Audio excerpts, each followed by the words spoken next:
जय श्री कृष्ण मित्रों।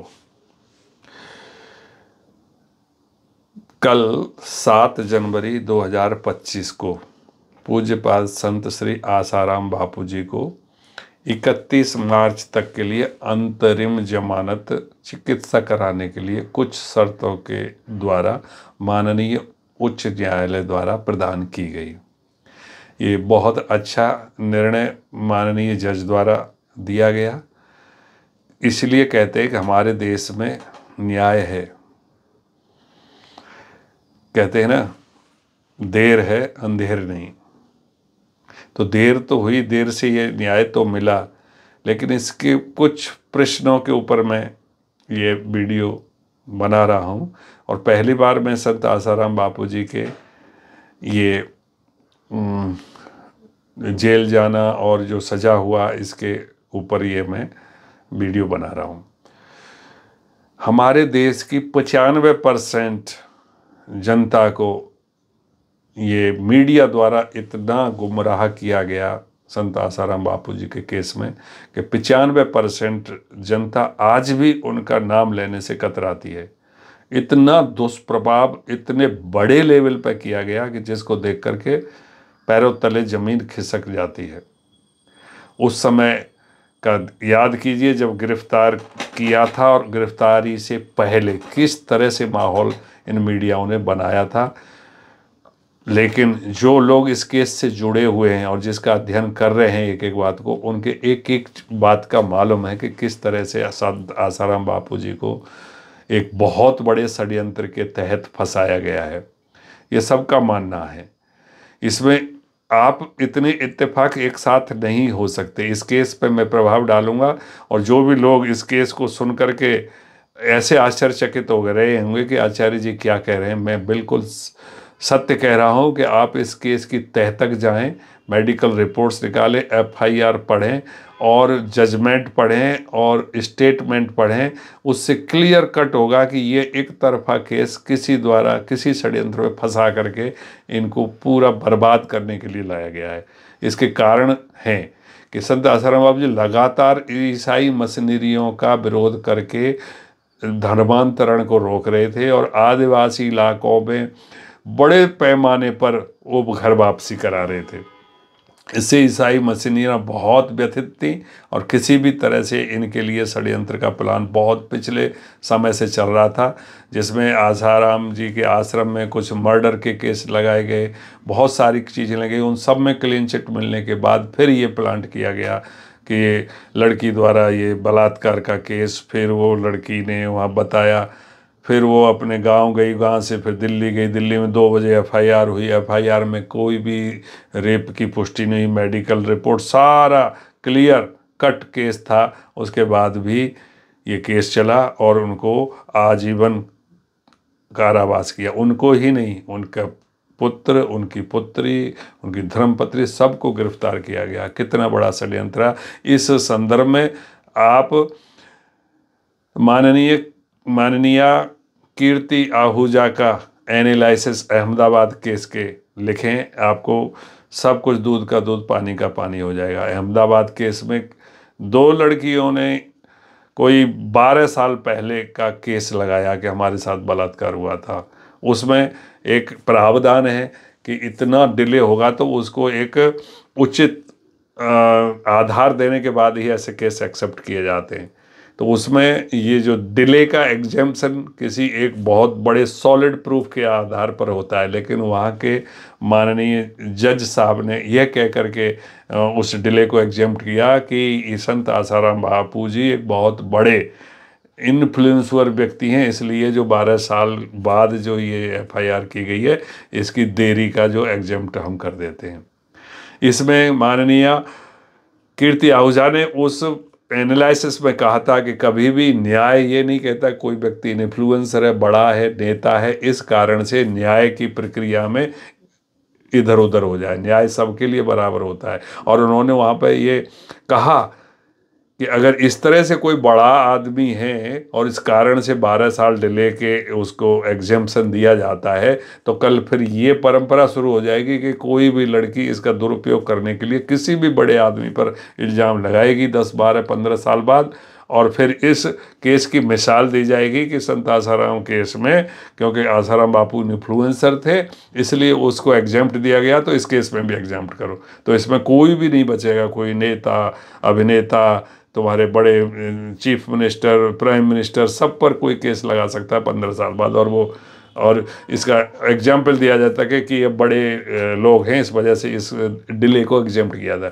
तो एक ये पॉइंट मैं आपको बताया। दूसरा पॉइंट, अभी जो लगातार इनका स्वास्थ्य गिर गया, इतना हालत ख़राब हो गया, एक दिन की पैरोल इनको दी गई थी कुछ दिन के लिए, उस पैरोल में भी इनका कोई इलाज का पूरा नहीं हुआ, लगातार विरोध किया गया। ताज्जुब की बात है, तुषार जैसे बहुत सॉलिसिटर जनरल इसको विरोध करने के लिए सुप्रीम कोर्ट में अहमदाबाद केस के संदर्भ में आए थे, और उन्होंने अपनी बहुत दलीलें दी और कहा कि ये इन्फ्लुएंसर हैं, वहाँ भक्त आएंगे, ये होगा वो होगा, ऐसा नहीं दिया जा सकता। लेकिन माननीय जज साहब सुंदर ऋषि ने उनकी एक नहीं सुनी और उन्होंने कई दलीलें दी। उन्होंने कहा कि जब वो मद्रास हाई कोर्ट में जज थे तो उस समय भी एक केस ऐसा आया था कि जो विक्टिम था वो जेल में था और उसकी कंडीशन बहुत ख़राब हुई, लेकिन उसको बेल देने में इतना डिले कर दिया प्रक्रिया ने कि उसकी मौत वहीं हो गई। तो उन्होंने इसका हवाला देते हुए उनको ये जमानत दी है, जो एक बहुत बड़ा खुशी का समाचार है भक्तों के लिए। हाँ, कंडीशन ज़रूर लगाई हैं कि वहाँ 2 या 3 सशस्त्र पुलिस वाले वहाँ रहेंगे और कोई भी भक्त से आसाराम बापू जी नहीं मिल पाएंगे। साथ में ये भी लिखा है कि इस जमानत की समीक्षा मेडिकल कंडीशंस के बाद एक्सटेंशन भी करने के लिए की जा सकती है 31 बार।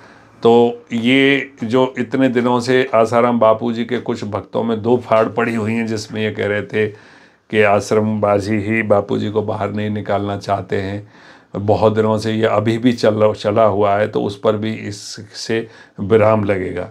क्योंकि जो दूसरी फाड़ है और ये आश्रमवासी हैं, उनमें ये मनमुटाव हो रखा है। वो कहते हैं कि आश्रमवासी केस को अच्छी तरह से नहीं लड़ रहे हैं और वो जानबूझ करके कुछ ऐसे कागज़ लगाते हैं जिस वजह से बापूजी बाहर ना आ सकें। मेरा इस मामले में बिल्कुल भी तटस्थ हूँ, क्योंकि ऐसा कैसे हो सकता है जो एक इतने बड़े महान संत और उनके शिष्य ही उनके साथ ऐसा करें। लेकिन हमारे इतिहास में ऐसी परंपराएं रही हैं, उस कारण पर जो दूसरी पार्टी है वो ऐसा इल्ज़ाम लगा रही है, उनको इसमें कोई उन्नति नहीं दिखा रही।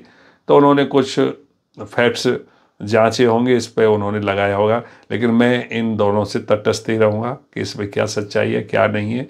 लेकिन ये तो सच्चाई आज सामने है कि आश्रमवासी लीगल टीम के प्रयासों से ही आज आसाराम बापू जी बाहर बेल पर आए हैं।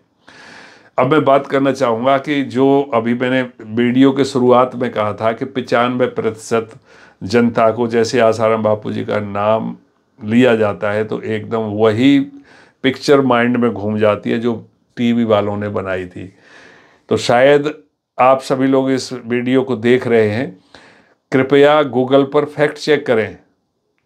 दीपक चौरसिया, चित्रा त्रिपाठी, अजीत अंजुम, ऐसे करीब 8 या 10 पत्रकार हैं, अच्छी तरह से मुझे मालूम नहीं है, उनके खिलाफ गुड़गांव में एक केस चल रहा है। और वो केस है कि उन्होंने आसाराम बापू जी को बदनाम करने के लिए एक वीडियो को तोड़ मरोड़ करके एक लड़की की अस्मिता का खिलवाड़ किया, जो गुड़गांव की एक बच्ची थी, जिस पर आसाराम बापू जी आशीर्वाद देने के लिए अपना हाथ रखा था। और उस वीडियो को तोड़ मरोड़ करके इन्होंने पेश किया और पूरी तरह से प्रसारित किया। और वो वीडियो इस तरह से शेयर हुआ कि ये सारे चैनलों के जो पत्रकार इसमें फंसे हुए हैं। और इस केस के बारे में आप गूगल में टाइप कीजिए कि ये आसाराम बापू जी के केस में दीपक चौरसिया, आ जाएगा, पूरा डिटेल आएगा। जिसमें एक नेशनल न्यूज़ चैनल है, वो हमेशा जब भी ये गुड़गांव में सुनवाई के लिए पत्रकार जाते हैं अपना मुंह छुपा करके, तो वो उनसे इंटरव्यू लेने की कोशिश करते हैं। वो भी वीडियो उपलब्ध हैं, मैं शायद लिंक डालने की कोशिश करूंगा, आप उन लिंक से उन वीडियो पर जाके देखें कि वो दीपक चौरसिया और ये तथाकथित पत्रकार किस तरह से अपना मुंह छिपा करके उस गुड़गांव कोर्ट में जाते हैं और एक शब्द नहीं बोलते जब वो पूछते हैं कि आप किस लिए आए थे, क्योंकि माननीय जज ने इनको हर समय हर तारीख पर उपस्थित होने के लिए सख्त हिदायत दी हुई है। अगर नहीं होंगे तो इनके वारंट जारी हो जाएंगे, ऐसा उन्होंने दिया था, क्योंकि शुरू में ये कोर्ट नहीं आते थे और पूरे केस को मैनिपुलेट किया। ये इतने पावरफुल व्यक्ति हैं कि वो केस इतने दिनों से चल रहा है और अभी तक उसको अंजाम में नहीं पहुंचा। अगर कोई, लेकिन वो जज इतने प्रभावशाली हैं कि उन जज ने उनकी एक नहीं सुनी, इन्होंने पूरी कोशिश की गई। कितनी बार इन्होंने वहाँ से अनुपस्थित रहने के लिए विभिन्न कारण बताए, लेकिन उन्होंने एक नहीं सुनी और इनको जाना ही पड़ता है प्रत्येक तारीख में। तो ये सिद्ध करता है कि बापूजी निर्दोष हैं, क्योंकि क्या ज़रूरत थी इन पत्रकारों को ये सनसनी फैलाने की, एक वीडियो को तोड़ मरोड़ करके वो फैक्ट जो है इधर के उधर करने से। तो इससे ही ये सिद्ध होता है कि उस समय जब आसाराम बापूजी को ये गिरफ्तार किया गया तो सभी चैनलों ने एक स्वर से इतना भयंकर दुष्प्रचार किया गया था कि ये काला जादू, बली और जन क्या क्या ऐसे ऐसे चित्र और ऐसे ऐसे कैप्शन टीवी में आते थे कि जिसको देख करके पूरी जनता के दिमाग में ऐसा बैठ गया कि इस बाबा से बड़ा कोई बलात्कारी पूरे संसार में हो ही नहीं सकता। और वही माइंड आज भी बैठा है, कभी डिबेट्स होती है, कहीं कुछ भी होता है, वहाँ पे इनका नाम लिया जाता है, जबकि वो बिल्कुल निर्दोष हैं। मुझे पूरी तरह से विश्वास है कि ये सनातन धर्म की रक्षा का जिस तरह से बीड़ा उठाए हुए थे, उसमें ये खलन डालने के लिए ये बहुत बड़ा षड्यंत्र हुआ है, जिस पे हम लोग आँख मूंद कर, हम हिंदू और सनातनी ही उनको ऐसी दृष्टि से देखने लगते हैं। आप दिमाग से तो सोच के देखो, जिस व्यक्ति की उम्र 86 है, 76 ईयर्स में उनको जेल हुई है, 76 में, उस समय पे एक बलात्कार का केस एक लड़की लगाती है पॉस्को एक्ट के लिए। ये पॉस्को एक्ट इतना खतरनाक है कि ये इसका दुरुपयोग आपने पिछले कुछ सालों में इतना देखा गया, बहुत केसों में आप सभी जानते हैं। उसके बावजूद भी ये इतना खतरनाक कानून पुरुषों के लिए इतना भयंकर रूप लेकर के आया है कि जो चरित्रों से गिरी हुई लड़कियां या स्त्रियां हैं वो कुछ भी किसी का कुछ कर सकती हैं। इससे बचने की बहुत आवश्यकता है और सरकार को भी इसमें सुधार करने की बहुत आवश्यकता है कि जिसमें छेड़खानी को भी रेप के बराबर संज्ञा दी गई है। उनका जो कानून बनाते समय उद्देश्य तो यही रहा था कि किसी भी लड़की के साथ छेड़खानी भी बलात्कार की संज्ञा के बराबर मानी जाए और भयंकर से भयंकर इसको पनिशमेंट उस व्यक्ति को दिया जाए जो ऐसा करते हैं।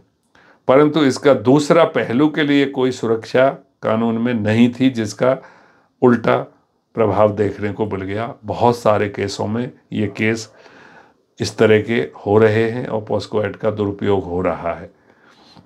पॉस्को एक्ट के अलावा और भी बहुत सारे एक्ट हैं जिनका दुरुपयोग धड़ल्ले से हो रहा है। जैसे अभी अतुल सुभाष के केस में ये दहेज प्रथा वाला केस हुआ है, और भी एक केस पुनीत का केस दिल्ली में हुआ है जिसमें सुसाइड वगैरह हुए हैं।